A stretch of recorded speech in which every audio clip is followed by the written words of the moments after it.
আসসালামু আলাইকুম রহমতুল্লাহ। তুষার এডুকের পক্ষ থেকে ইংরেজির আরো একটি ক্লাসে তোমাদেরকে আমন্ত্রণ জানাচ্ছি।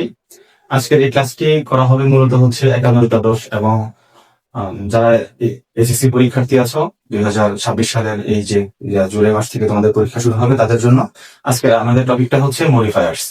মডিফায়ার্স ইংরেজি দ্বিতীয় পত্রের খুবই গুরুত্বপূর্ণ একটি আইটেম। তো এই টপিকটা বোঝার জন্য আসলে যতটা না রুলস আমাদের প্রয়োজন তার চেয়ে বেশি প্রয়োজন হচ্ছে কোন একটা প্যাসেজের অর্থটা ভালো করে বোঝা। কারণ এটা অনেকটা উইদাউট ক্লুজ টাইপের, তবে তারা সামান্য কিছু ক্লু দিয়ে দেয় তুমি কোন টাইপের শব্দ বসাবা, কিন্তু আসলে কোন উপযুক্ত শব্দটা তুমি বসাবা সেটা আসলে তোমার অর্থের উপর ডিপেন্ড করতেছে। আচ্ছা, কথা না বাড়িয়ে আমরা ক্লাসে ফিরে যাই। মডিফায়ার্স এর যে ব্যাপারটা খেয়াল করো, আমরা মডিফায়ার হিসেবে জানি যে মডিফায়ার দুই প্রকার। একটা হচ্ছে প্রি মডিফায়ার আর একটা হচ্ছে পোস্ট মডিফায়ার। পোস্ট মডিফায়ার এখন আসলে মডিফায়ার ব্যাপারটা কি? মডিফায়ার কথাটা এসেছে হচ্ছে মডিফাই থেকে। কোথেকে এসেছে? মডিফাই থেকে। মডিফাই করা মানে হচ্ছে বিশেষায়িত করা। তাহলে যে এই বিশেষায়িত করার কাজ করে সেই মূলত হচ্ছে আমাদের মডিফায়ার। তাহলে আমরা যে শব্দ দ্বারা অন্য কোনো একটা শব্দকে, কোনো পার্টস অফ স্পিচকে অথবা কোনো সেন্টেন্সকে মডিফাই করবো সেটাই হচ্ছে আমার মডিফায়ার। মডিফায়ার দুই ধরনের, একটা হচ্ছে প্রি মডিফায়ার এবং আরেকটা হচ্ছে পোস্ট মডিফায়ার। প্রি মডিফায়ারটা কি একটু খেয়াল করি। আমি যদি একটা উদাহরণ লিখি এখানে, হি ইজ আ বয়। দেখো এটি কিন্তু একটি পূর্ণাঙ্গ সেন্টেন্স, হি ইজ আ বয়। কিন্তু আমি যদি এখানে একটা শূন্যস্থান দিয়ে রাখি, তার মানে এখানে আমরা এই বয়ের ব্যাপারে কোনো একটা কিছু শুনতে চাচ্ছি। তো সেক্ষেত্রে আমি এখানে গুড অথবা ব্যাড বসাবো। আচ্ছা, গুড বসাই। তাহলে খেয়াল করো, এখানে বলা হচ্ছে he is a good boy. তাহলে এই গুড শব্দটা বয়টা কেমন এটা বুঝতে আমাকে সাহায্য করে। তার মানে এই গুড শব্দটা বয়কে মডিফাই করে। তাহলে এই যে এখন গুড শব্দটা আমি বয়কে মডিফাই করানোর জন্য বসাইছি, গুডটা আমি কোথায় বসাইছি হচ্ছে বয়ের পূর্বে।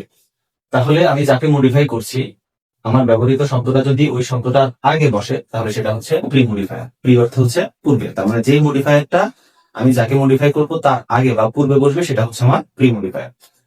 তাহলে পোস্ট মডিফায়ারটা কি একটু খেয়াল করি। মনে করো আমি লিখছি যে হি ওয়াক্স, সে হাঁটে। এটা আমার একটা সেন্টেন্স হয়ে গেল, ছোট্ট একটা সেন্টেন্স। কিন্তু আমি যদি হি ওয়াক্স এর পরে আরেকটি শূন্যস্থান দিয়ে যদি আমি এখন লিখি যে হি ওয়াক্স স্লোলি, সে আস্তে হাঁটে, তাহলে এই স্লোলি কথাটা কাকে মডিফাই করেছে? স্লোলি কথাটা মডিফাই করেছে হচ্ছে ওয়ার্কস নামক এই ভার্বটাকে। তো আমরা জানি ভার্বকে যে মডিফাই করে সে হচ্ছে আমার অ্যাডভার্ব।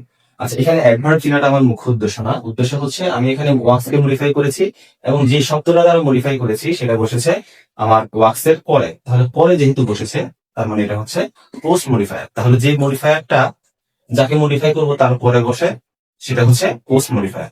তো এই ক্ষেত্রে আসলে আমাদের প্রি মডিফায়ার, পোস্ট মডিফায়ার হিসেবে অনেকগুলো জিনিস ব্যবহার হয়। অ্যাডজেক্টিভ আছে, প্রেজেন্ট পার্টিসিপল আছে, জিরান্ড আছে, ইনফিনিটিভ আছে, অ্যাডভার্ব আছে, অ্যাডভার্ব ক্লজ আছে। এখন আমরা আসলে যেটা বুঝতে চেষ্টা করবো সেটা হচ্ছে খুবই সাধারণ ভাবে যে আমাদেরকে তারা যখন ব্র্যাকেটের মধ্যে কোনো জিনিস ক্লু হিসেবে ইউজ করবে, দেখো কি টাইপের ক্লু থাকে। ধরো এখানে একটা শূন্যস্থান ছিল, এখন আমাকে বলবে যে pre modify the noun with an adjective।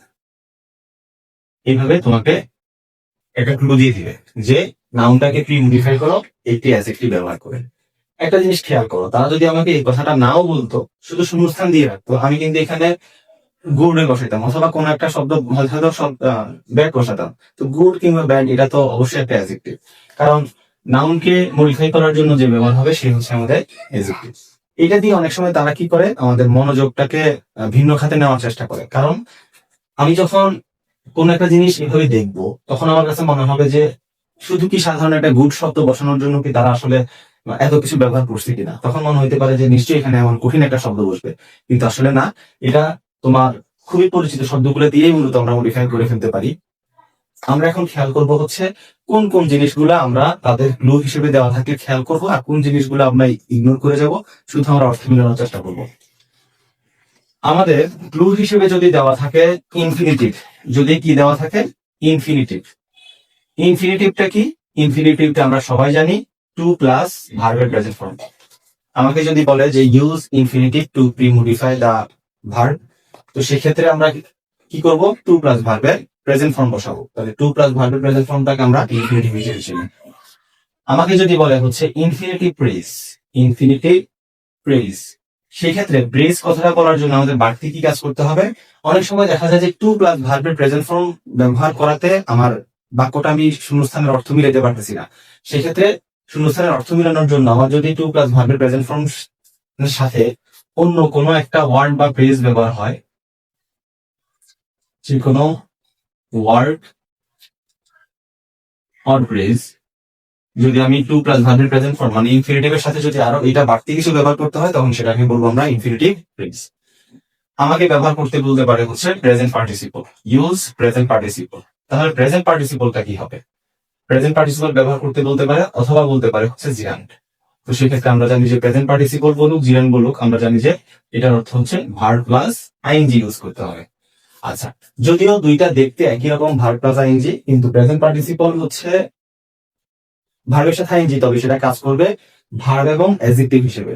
আর জিরান্ড মানে যেটা ভার্বের সাথে আইএনজি, সেটা কাজ করবে হচ্ছে ভার্ব এবং নাউন হিসেবে। ওটা অন্য একটা আলোচনা আমরা পরে একসঙ্গে করে ফেলবো যখন রাইট ফর্ম অফ ভার্বস আমরা করবো তখন। তারপর আমাকে করতে বলতে পারে হচ্ছে present participle phrase, present participle phrase. তাহলে যখনই আমাকে প্রেজেন্ট পার্টিসিপল প্রেজ ইউজ করতে বলবে, তখন আমরা বুঝবো যে ভার্বের সাথে আইএনজি তো লাগবেই, এরপরে বাক্য সম্পূর্ণ করতে হয়তো বাড়তি কোনো ওয়ার্ড বা প্রেজ লাগবে, অর্থের সাথে মিলবে, যে কোনো ওয়ার্ড বা প্রেজ লাগবে। এইগুলো একটু খেয়াল করে শুনে নিও, তাহলে তোমার জন্য শূন্যস্থান পূরণ করা সহজ হবে। আমাকে যদি বলে ব্যবহার করতে প্রেপোজিশনাল প্রেজ, কি বলে? Prepositional phrase. সেই ক্ষেত্রে আমি যে প্রেজটা ব্যবহার করব, ওই প্রেজটা শুরু হবে হচ্ছে যে কোনো প্রেপোজিশন দিয়ে, তবে অবশ্যই টু না, টু ছাড়া।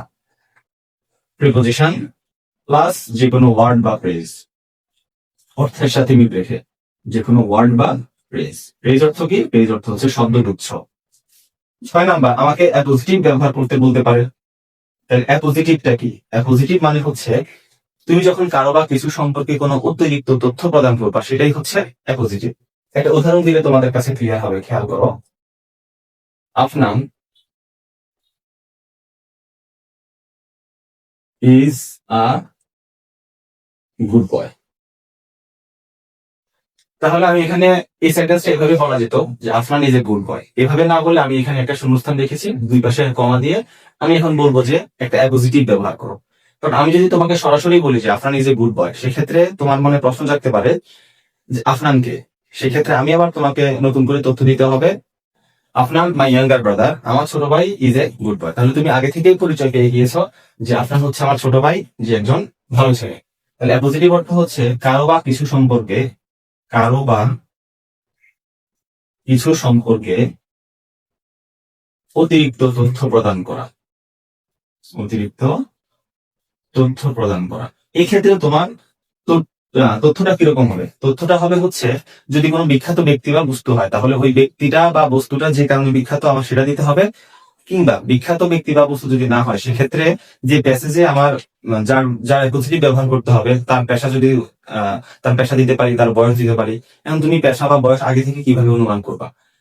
কোন একটা স্টুডেন্টের কথা বলছে অথবা কোন একটা ছেলের কথা বলছে, যার পড়াশোনা নিয়ে কথা বলতেছে, তখন আমরা দিতে পারবো হচ্ছে আফনান ইজ এ স্টুডেন্ট, অথবা আফনান এ বয় অফ ক্লাস 12, অথবা আফনান এ বয় অফ 12।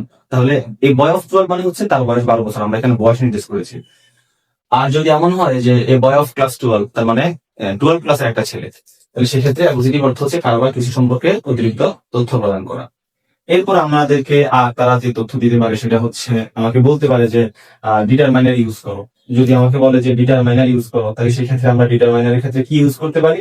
আমাদের ডিটারমাইনার হিসেবে তিনটা জিনিস ব্যবহার হয়। একটা হচ্ছে আর্টিকেল, তারপর ব্যবহার হয় হচ্ছে ডেমনস্ট্রেটিভ, ডেমনস্ট্রেটিভ, একটা ব্যবহার হচ্ছে কোয়ান্টিফায়ার। কি ব্যবহার হয়? কোয়ান্টিফায়ার। আচ্ছা, আর্টিকেল আমরা সবাই চিনি, এই ক্ষেত্রে আমরা এ এন দিয়ে ব্যবহার করব। যখন ডিটারমাইনার ব্যবহার করবে, তখন তুমি চিন্তা করার জন্য এই তিনটা জিনিসই তোমার কাছে আছে। আর নয়তো হয়তো অনেক সময় নির্দিষ্ট করে বলে দিবে যে আর্টিকেল ব্যবহার করো, সেক্ষেত্রে তো আমরা এ এন দিয়ে ব্যবহার করবো। ডেমনস্ট্রেটিভ কি? দিস, দিস, তারপরে হচ্ছে গিয়ে দোজ, এই জিনিসগুলো হচ্ছে আমাদের ডেমনস্ট্রেটিভ। কোয়ান্টিফায়ার কি? কোয়ান্টিফায়ার হচ্ছে সংখ্যা বা পরিমাণ বাচক যে কোনো শব্দ, সেটা সংখ্যা প্রকাশ করতে পারে, যেমন 1 2 3 হতে পারে, 1 2 3 হতে পারে, অথবা মেনি, মাচ, এনাফ, এই টাইপের শব্দ হতে পারে, যেগুলো দ্বারা সংখ্যা বোঝাবে অথবা পরিমাণ বোঝাবে, এইগুলাকে আমরা বলবো হচ্ছে কোয়ান্টিফায়ার। এছাড়া আমাদেরকে আবার তথ্য দিতে পারে হচ্ছে ইন্টেন্সিফায়ার ব্যবহার করতে বলবে। ইন্টেন্সিফায়ার, তাহলে ইন্টেন্সিফায়ারটা কি? ইন্টেন্সিফায়ার মানে হচ্ছে তীব্রতা বৃদ্ধিকারক, যেটা আমার কোন একটা সেন্টেন্সের অথবা কোন একটা ওয়ার্ডের তীব্রতা আরো বাড়িয়ে দেবে। সেক্ষেত্রে আমরা যে উদাহরণটা প্রথমে লিখেছিলাম, খেয়াল করো, হি ইজ আ বয় লিখেছিলাম, এটাকে প্রিমোডিফাই করেছি হচ্ছে আমি গুড দিয়ে। তার আগেও যদি আমাকে এখানে বলে যে এখানে একটা ইন্টেন্সিফায়ার ইউজ করো, সেক্ষেত্রে আমি এই গুডের মাত্রাটা বৃদ্ধি করার জন্য আমি এখানে ভেরি ব্যবহার করব। তাহলে বয়টাকে মডিফাই করেছে হচ্ছে গুড, আর গুডটাকে মডিফাই করেছে হচ্ছে এখানে ভেরি। এই ভেরিটা ভালোর মাত্রাটা বাড়িয়ে দিয়েছে, তাহলে এখানে ভেরি হচ্ছে ইন্টেন্সিফায়ার। বেশিরভাগ ক্ষেত্রে ইন্টেন্সিফায়ার হিসেবে ভেরি ব্যবহার হয়। এছাড়া আমরা জানি যে সো ব্যবহার হতে পারে, মাছ ব্যবহার হতে পারে, এক্সট্রিমলি ব্যবহার হতে পারে, এইগুলা হচ্ছে আমাদের ইন্টেন্সিফায়ার। আমরা যখন এই ক্লুগুলা, এই 9টা জিনিসের, সরি এই 8টা জিনিসের মধ্যে যখন দেখবো যে আমার ক্লুগুলা সীমাবদ্ধ আছে, তাহলে সেই ক্ষেত্রে আমরা তাদের এই ব্র্যাকেটের ভিতরে কথাটা খেয়াল করব। আর যদি দেখি যে এই 8টা জিনিসের মধ্যে তারা বলে নাই, সেই ক্ষেত্রে আমরা শুধু পুরোটা করে অর্থ বুঝে একটা উপযুক্ত শব্দ এখানে বসানোর চেষ্টা করবো। পরবর্তী ক্লাসে আরেকটি উদাহরণ নিয়ে, একটি পূর্ণাঙ্গ উদাহরণ নিয়ে তোমাদেরকে মডিফায়ারটা পুরো ক্লিয়ার করে দেবো। আশা করি যথেষ্ট পরিমাণ বুঝেছো, যেটা তোমাদের কনফিউশন ছিল। যে আইটেমটা আরো তোমার কঠিন মনে হয় আমাকে কমেন্ট করে জানাও, আমি তোমাদের সেই আইটেমের ব্যাপারে ক্লাস নিব। আজকে এই পর্যন্তই। আসসালামু আলাইকুম ওয়া রাহমাতুল্লাহ।